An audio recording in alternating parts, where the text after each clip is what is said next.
Hello, I made it to Mound Bayou, Mississippi, and as you can see, it's a very small place, but it has a lot of rich black history. In 1887, two freed slaves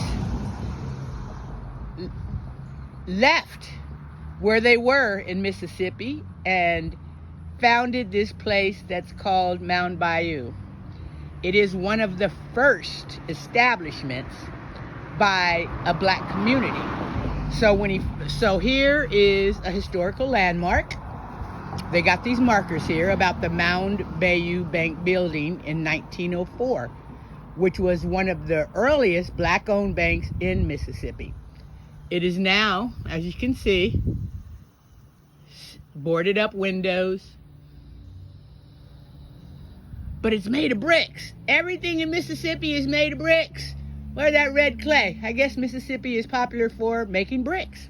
There we go. So I'm gonna walk down here, over here to this abandoned, dilapidated building. And I guess some might say that even Mound Bayou is abandoned, which is another topic, but I'm going to kind of show you the beauty of the area. You know, Mississippi is very, very beautiful. This is in the Delta.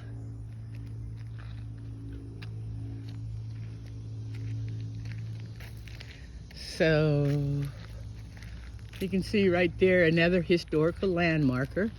So this building, I don't know what it is or what it used to be because there's no historical landmarkers. So I'm finding that those historical landmarkers are really, really helpful because I don't know what this place used to be.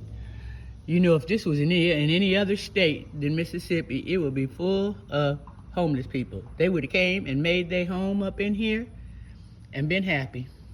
But, you know, I don't know if you know or not, but Mississippi is the poorest state in our country. So, this is nothing. Yes, yeah. All right, oh, wait a minute. Here's a historical landmarker. Oh my God.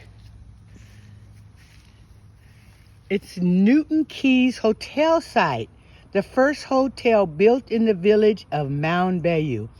Now, Mound Bayou is not in the Green Book. Greetings. I've made it to Mound Bayou and came to the perfect corner because it has a heritage trail. And there's the picture of the trail. It has a historical landmarker, which is the first hotel built in the village of Mound Bayou, which is now, that's the hotel that used to be, that's the hotel that used to be, that it is no more. Very, very old building that hasn't had any care or maintenance. But this is the first hotel built in this village. Now, Mississippi is home of the blues. And I hadn't really thought about that or knew what that meant, but I woke up today feeling the Mississippi blues, and I didn't know why. So I've gotten over that because I got to get my emotions in check to be able to do this journalistic work. It's really about the facts, not how I feel about the facts. So next up, Milburn Crow Heritage Park, built to celebrate the rich history of Mound Bayou. This is a park in Mississippi. Oh my God. Mound Bayou talks about the blues, the Mississippi Blues Commission. Music has been one of the many facets of African American culture proudly nurtured by the community of Mound Bayou, ranging from the blues and R&B and cafes, lounges, and juke joints to musical programs in schools, studios, and churches. Mound Bayou's cast of performers, both formally schooled and self-taught, has included, you see those names? I don't have to read those for you. Okay, in the park, this is beautiful. I've never seen this before, but that tree right there, I don't know if you can see it or not. I'm gonna step a little bit closer. I gotta watch out for these ants. But it's a walnut tree. Oh my gosh, I guess those are walnuts. They look almost plastic. Wow, a walnut tree. Oh my gosh. Oh.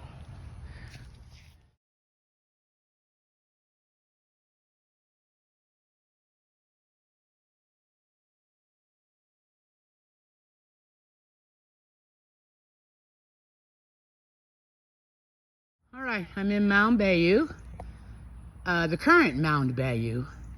I'll tell you the history, but I'll show you the history of where we are now with it. So that's the first black-owned bank built in Mound Bayou. The first hotel built in Mound Bayou, and its neighboring park.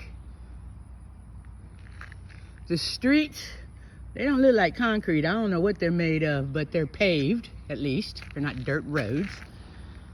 There is the Mound Bayou Telephone Company. And then I'm gonna go over there and see what that building is. I'm just saying, when you finish that call, I'll still be around here. Okay. So maybe you can drive back through. I just wanted, I mean, Cleveland is not too far from Mound Bayou, but you probably have some relatives and stuff that are from this area, so you probably know a lot about the history. Do you? No. You don't know? That's a shame that we as black people. That City Hall know everybody. That City Hall right there. That City Hall is all you know about, huh? No, the people. The City Hall, the people would know. Yeah. But they ain't the people that are they the black people that lived here and built this city? No, they lived here.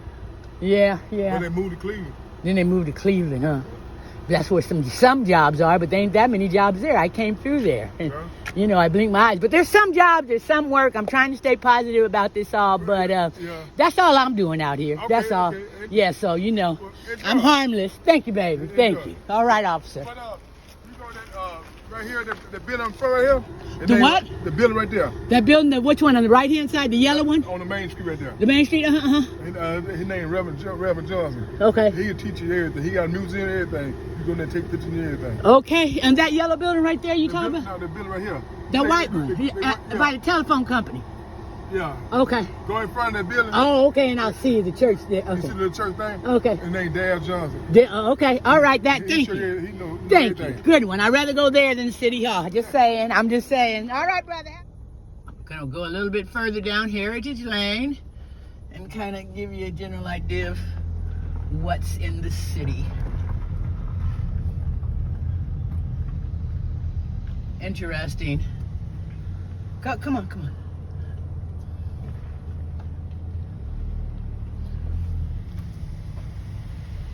The Mound Bayou Telephone Company.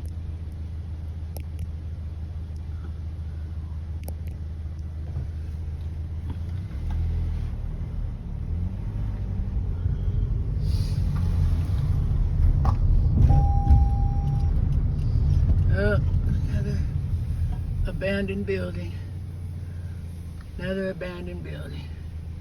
Looks like this might be a hair studio place, though. Yes, you know, people still got to get their hair done. There you go.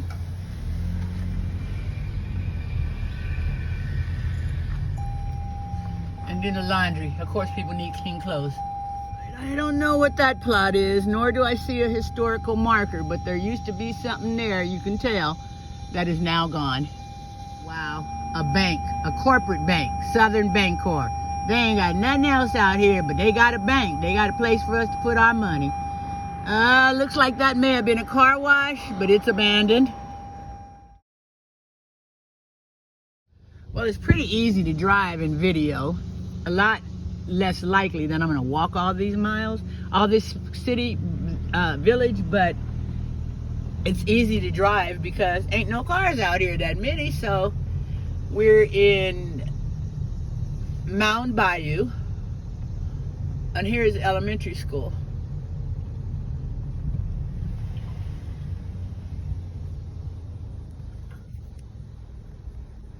I bet that's a picture of the founder right there.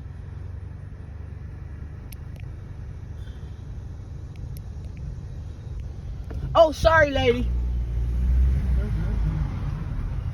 Okay, I was wrong. There are cars. Knight and Daughters of Tabor. Oh my God, the fraternal insurance. Oh, okay. So this is fraternal organizations, which the Masons are one of them. But this is another one. This little place is busy. I didn't realize it would be, but cars and music. You know, it's pretty nice to see that people are here, no matter what happens. So they didn't abandon their post. So I got out the car because I'm going to check this out. Look at this.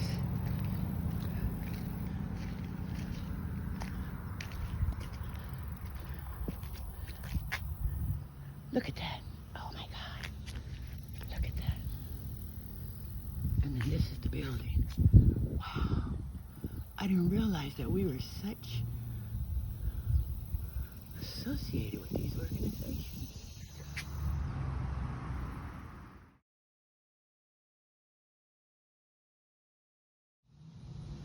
Isaiah Montgomery, freed man. As soon as he was free, he left to find the promised land, and here he landed, Mound Bayou. I.T. Montgomery is his name. He opened schools, banks, hotels, restaurants, gas stations, all the kind of stuff that would be in the Green Book. So of course, this place is not listed in the Green Book because it was made by black folks for black folks, and of course we were safe here.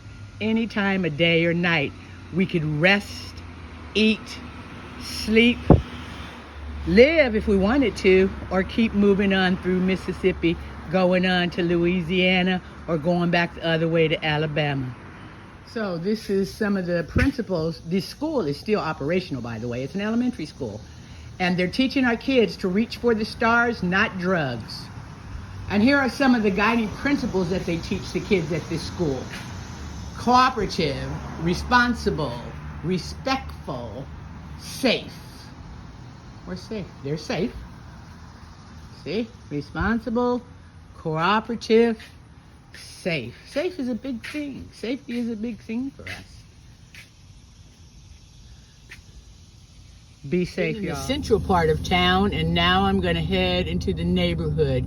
See down that street? That's where I'm getting ready to drive to. You know, every city in the South has, and I think in the whole country, has a Martin Luther King Jr. Boulevard. And come to find out, that's what I'm on around here. Now these houses here, they almost look like the projects. Go ahead, baby, come on, go on. So I'm gonna drive up in there. It says no through traffic and there's security, but inquiring minds wanna know. Oh, they're called Fisher Home Apartments. I don't want to make this too long. And anybody that's seen projects, government projects are always made out of brick, because bricks will last forever. So that meant less maintenance, less money they'd have to invest into the properties. But these are now called apartments. When I lived in Georgia, I knew, because I lived in the projects for a minute, and this is exactly the kind of materials they were made out of. So, interesting. Because we're in Mound Bayou, I doubt that they were ever opened as projects, but architected and modeled after that style that they would outlast time. So here we are. All right, it looks like I'm driving through where people now own these homes. It looks like the suburb, but I'm in the same 2-block radius. Across the street, almost looks like the hood.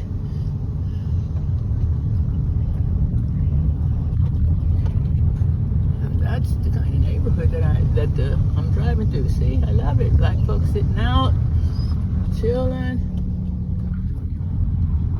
white t-shirts.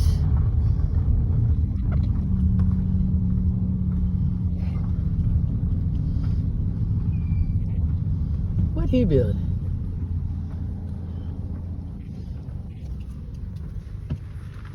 What you building back there, brother?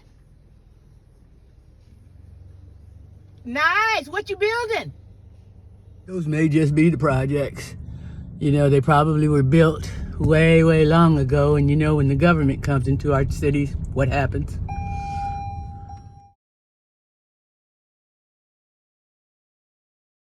This still exists today. It looks like it's alive and it's growing something. And I don't know if you know or not, but in Mound Bayou, back in its original establishment, that black folks started their own cotton fields. I don't know if that's cotton or not. I can't tell the difference between the plants, and I don't see no cotton on them. So what do you think? I see a couple of cones. I don't know if that means to not go down there, but I don't think I'm gonna go down there. Here is another farm field that's growing something, and the other one I asked a resident, she said that those were beans. I don't know if these are beans as well, but they're right next to each other. All right, now when I say the backwoods, this is what I'm talking about. This is what I'm talking about. You see, I'm in a village, I'm in a town, but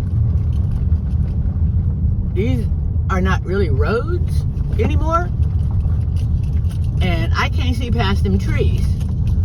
So now I understand why. Okay, I'm past the trees now. What's back here? All right, I made it through the darkest part, the scariest part of entry, but now that I'm back here, what do we got? Oh,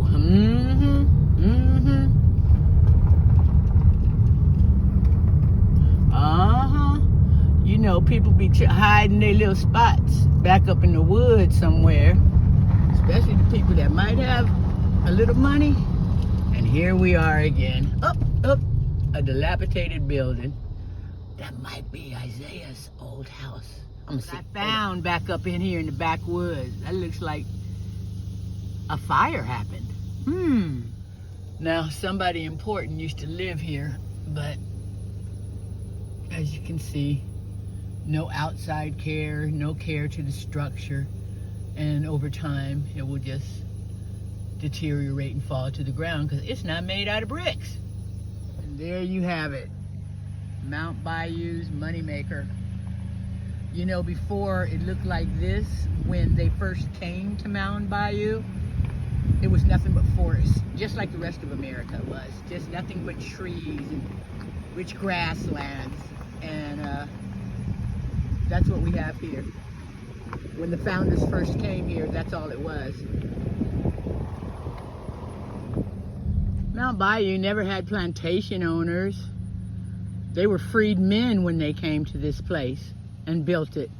And all the wealth went directly to them. This is directly across from there, and that's an older structure. I can't tell if anybody lives there or not, but it's definitely older. And right next to it, you see on the same property, is a brand new structure, a brand new home. And then all of this land out here, they're still watering it over there, so I would imagine somebody pretty influential owned this property and lived back here.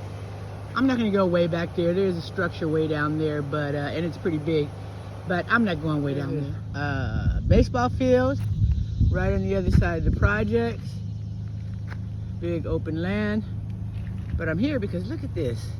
This had to be some kind of industrial area. It's not functioning anymore, but I'm sure it helped the industry here, so I'm going to stop and take a picture of it.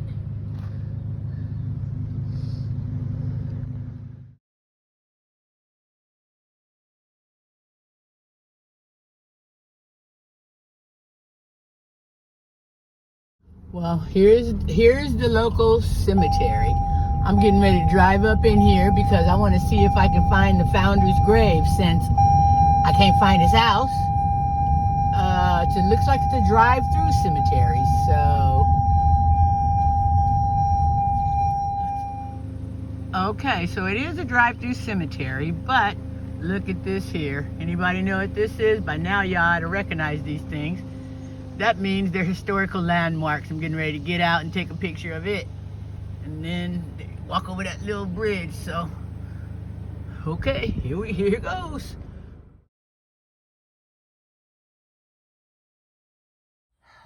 This is probably one of the older grave sites. It's William Lewis and his wife. He was born in 1832 and died August 17th. Oh my God, my grandson Logan's birthday, August 17, 1906. And then his wife, born 1939, died May 15 in 1907. And then this is the third one over here with it. This is Mrs. Mamie A.L. Jones, February 29, 1856, and died February 23rd, 1920. Her faithfulness, well, didn't take long. I found his gravesite. Isaiah T. Montgomery, born May 21st, 1847, and died March 8th, 1924. His wife, Martha Robb, born June 1852, died July 30th, 1923. Yay, Isaiah Montgomery. There's a Montgomery. What? How, Isaiah T. Montgomery? Oh, William Montgomery, born 1843, died July 13, 1909. Wonder if he's related to Isaiah. Huh. This one is look like it fell down. Fell off of this place where it was mounted. That's sad. This one is tilting. I don't know how long it's gonna last, but it's been standing here at least since 1909. William Montgomery, born February 1843. Wow.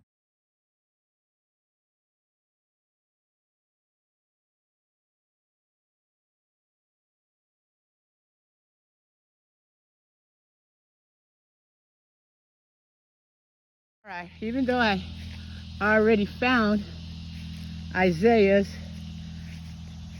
gravestone, I gotta walk over here and see who this big one is for if it's not him. A lot of these graves clearly are not made out of granite like in Elberton. They're almost made out of some plasticky type material that easily breaks. So that's sad because many of the gravestones are laying face down on the ground, so they can't be remembered. This is a person that chose to get buried above ground. And they could do it because they own the land. The freed slaves came in and bought all this land up. And so they own the land. Here we are. Oh my gosh. I don't know who these people are, but I'll look them up later. Dennis is the last name. RPH. Huh. Okay. So they're buried above ground. How husband and wife are buried together, like Martin Luther King and Coretta. Well, they're buried side by side. The Kings are. But this husband and wife are buried on top of each other. You can tell, because one grave is on the bottom and the other one's on the top. And they're all both encased in this whole cement structure. Ooh, there's another one over there that looks like it's in the shape of, I'm gonna go see it. Come on.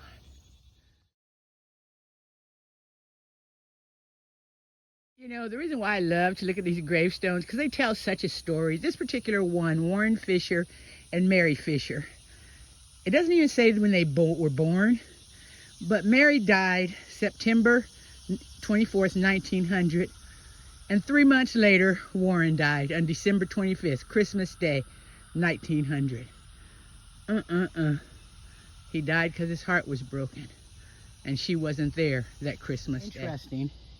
I mean, it's shaped like a gravestone, but it has nothing engraved on it. And it's in the same, almost like a family plot with the brown. And the brown doesn't have any dates on it. Interesting. Interesting. Okay. Well, this is a recent one in their family death. All right.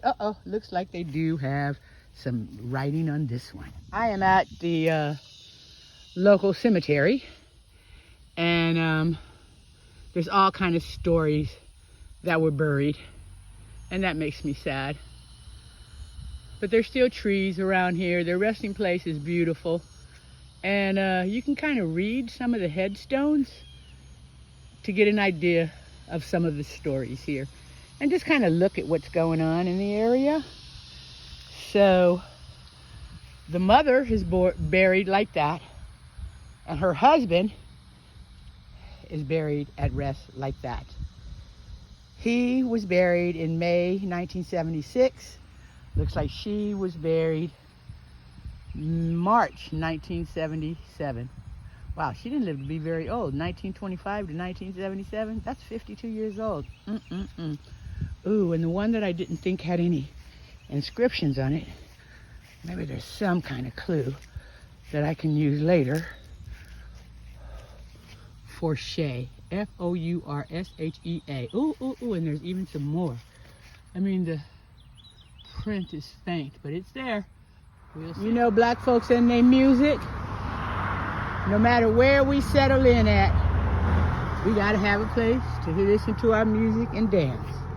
So I'm here today to show you that even in Mound Bayou, the whole theory still holds true. Club Jabot, even though it's closed down, I bet some stuff went on up in here.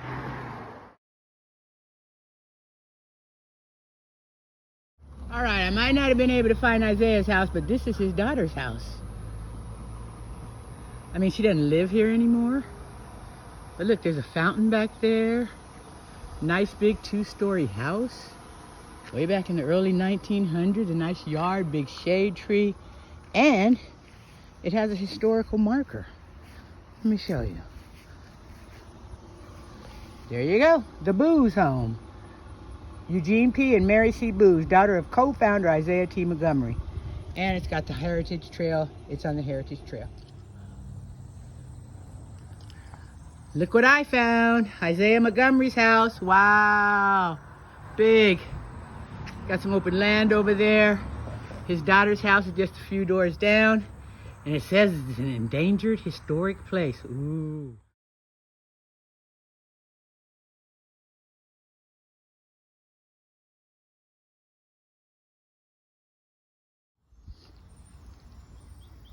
Isaiah Montgomery's home.